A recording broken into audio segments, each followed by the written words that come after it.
Welcome back to The Shelves Have Eyes. I'm Phantom, and today we'll be doing another Make It Mini Harry Potter Back to Hogwarts capsule. So how about we open this one up and see what we got. Okay, our outer wrapping is now gone, and here we are faced with the same Hogwarts ball.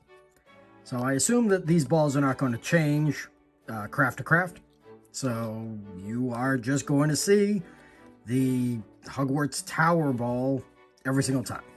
Let's see what we've got inside to work with today. Oh, I can already tell what this is. Alright, we got a Reebie first, which we will not do. And this is the Slytherin Scarf. So we're actually going to be doing some crafting today. Let's go through all of the parts first, and then I'll go through the instructions. So we have the same piece that we had before, this weird contraption. I don't really know what this is supposed to be. All I am going to say is I'm very confused by it. I don't know what part of Hogwarts it's supposed to be. I don't know why we're being given it. It does make a cute little display. Inside, package number 1, we have the thread that we will use for the Slytherin Scarf. More thread that we're going to use for the Slytherin Scarf. We have this little Slytherin loom, an accessory kit for Slytherin Scarf, needles, comb, and patch. The components here for our table, so I'll just take a moment and immediately. That. We have another little wrapped piece of the Daily Prophet, which contains a little Slytherin notebook, which is black. This is the exact same Daily Prophet image that we were given in the first set. So, just like that one, for some strange reason, I am going to fold it as one folds a newspaper. I don't know why I'm doing this. I actually was not a paper boy, but I did fold some papers in my time. And in the last container, we have, these are the feet, aren't they? Yep, these are the feet to the stand. Rather than use the table, the flimsy table that they provided, I will use my potions classroom table, because not only does it have more space for things, it also is much, much, much sturdier. Looking at the directions here, let's take a look and see what we're in for today. Okay, we have the inventory, which looks to be correct. We draw out the yarn. We put the yarn through the needle. I'm not sure exactly what that means. I have no idea what that means. This is very confusing. Well, let's open up our little craft kit, and we will see if any of this makes sense. Butterfingers?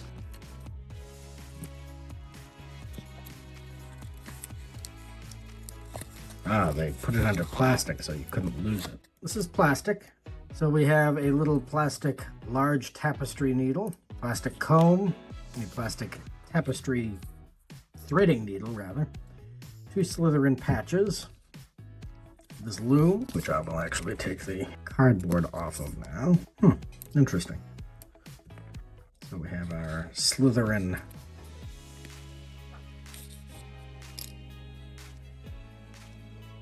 okay. So this is the basic framework. They don't want you to do too much here. It's still a craft, but yeah, it's extraordinarily rudimentary. Butterfingers? Now I see what that... Butterfingers? Oh, God, you're rubbing everything. Okay, so now I think I see what's going on. So you unfold the loom, you place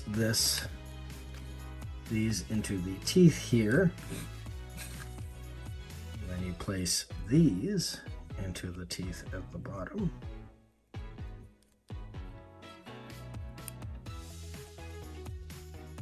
Okay. So that's fairly simple. So, according to the instructions, we should have 7 strands. Ugh. This is a lot more drawn out than I thought this was going to be. Butterfingers? Oh my god. Okay. 1, 2, 3, 4. Okay. Maybe some of these are double? Okay. We definitely have 7 strands of this.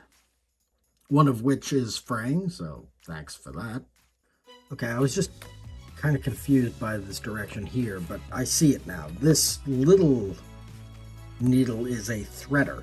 So you put the strand through that, and then you can fit the whole eyelet through the tapestry needle. I think I understand now. It's been a while since I've actually done any kind of looming, so we'll see how that goes. We do have all of our strands here, so that's good.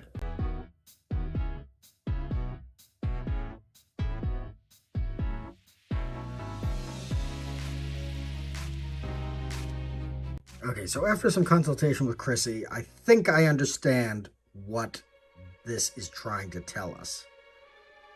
I think. So we've threaded this through the second stitch, and then I guess I just make a knot here. Okay, I think that's how it's supposed to go.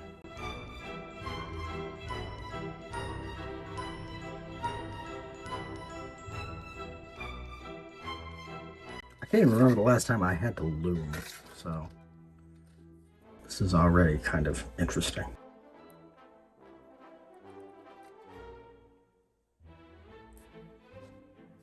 I think it was like going to a mill, some kind of like mill museum in Boston. Ah!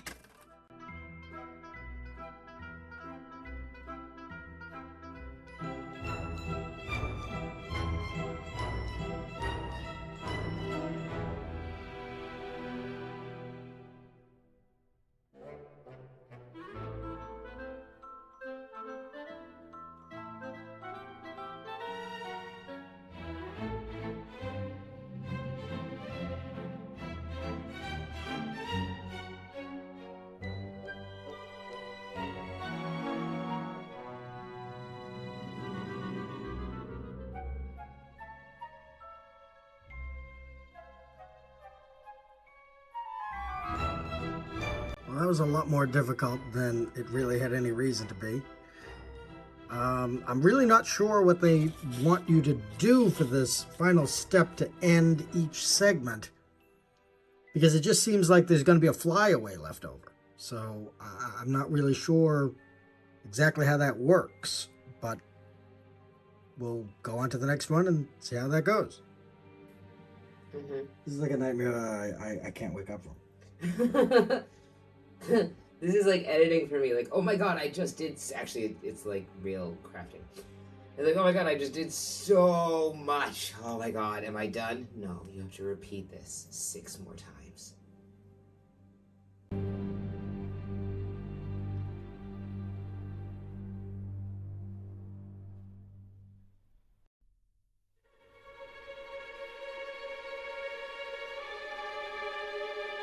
I will say this, Miniverse is very generous with the amount of thread that they give you. So even my sausage fingers are not having that much difficulty with it. So in terms of waste, we're not really wasting a lot. So.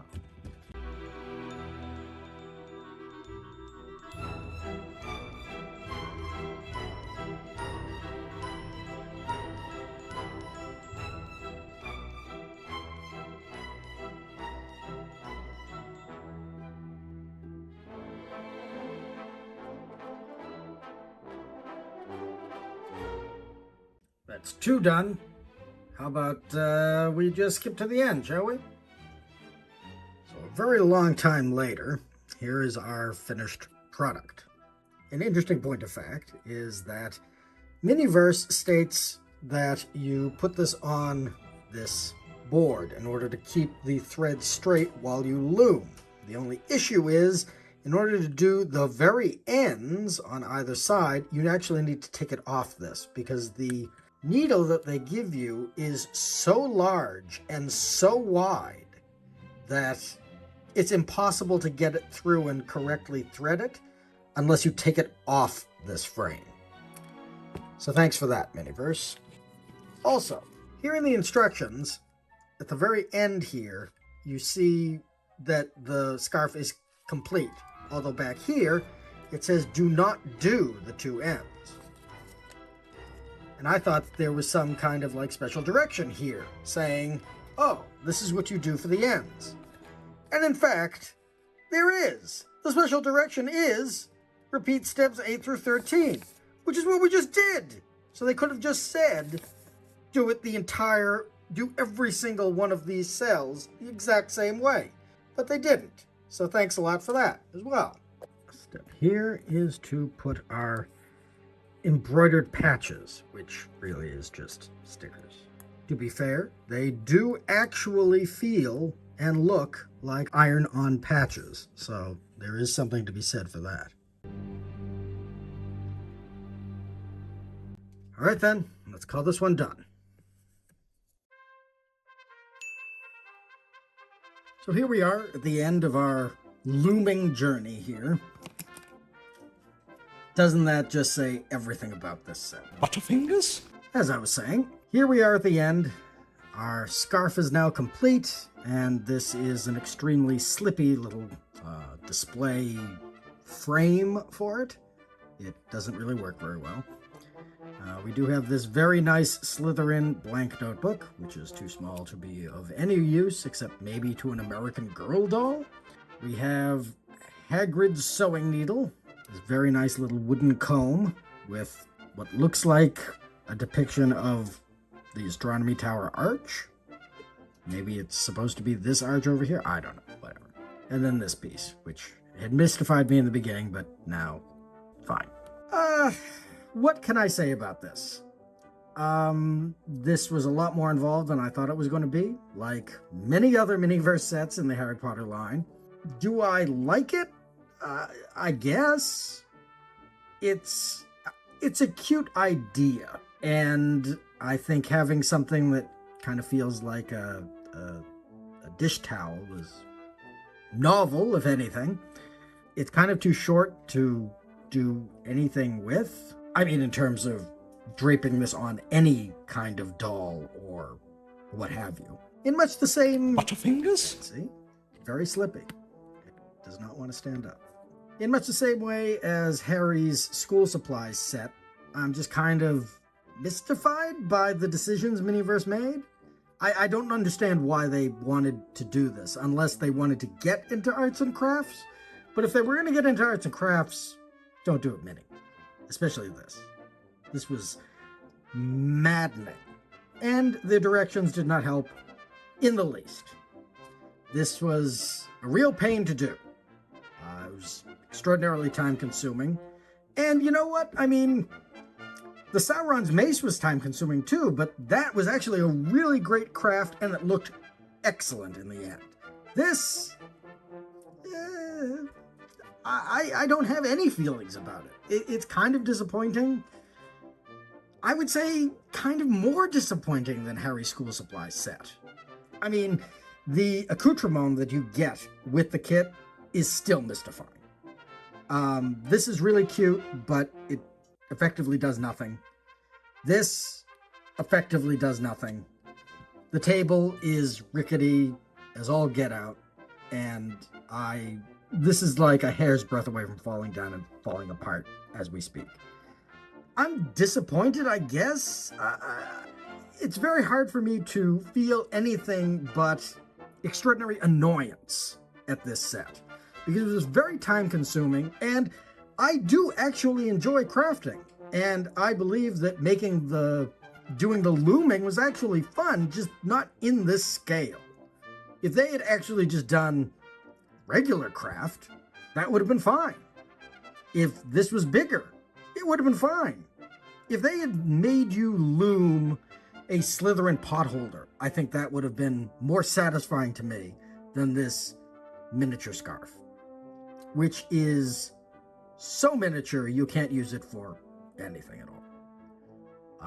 I have trouble understanding the thought process behind this kit. It doesn't really work as a collectible memorabilia piece, nor does it really work as a craft.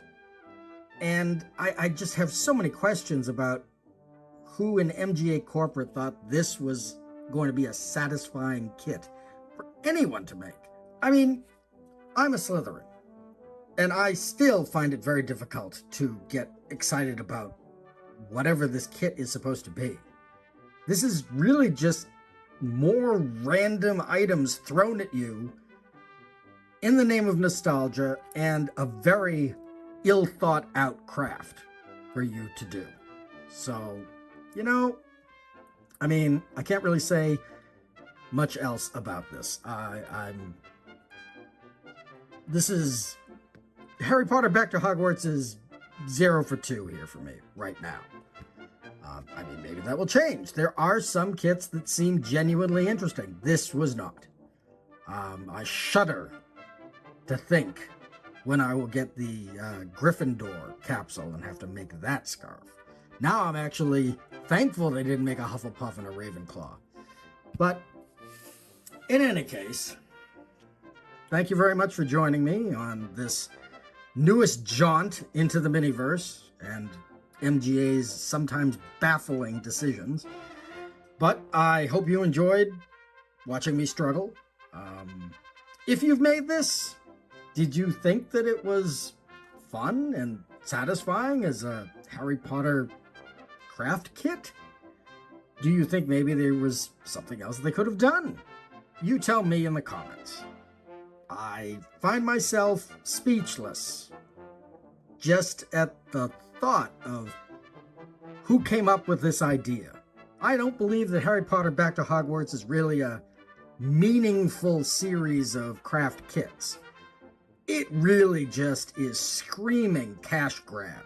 I have yet to find any kit that justifies the existence of this series so far. That's not to say I won't find one, but so far, no, I haven't. And I've done 2.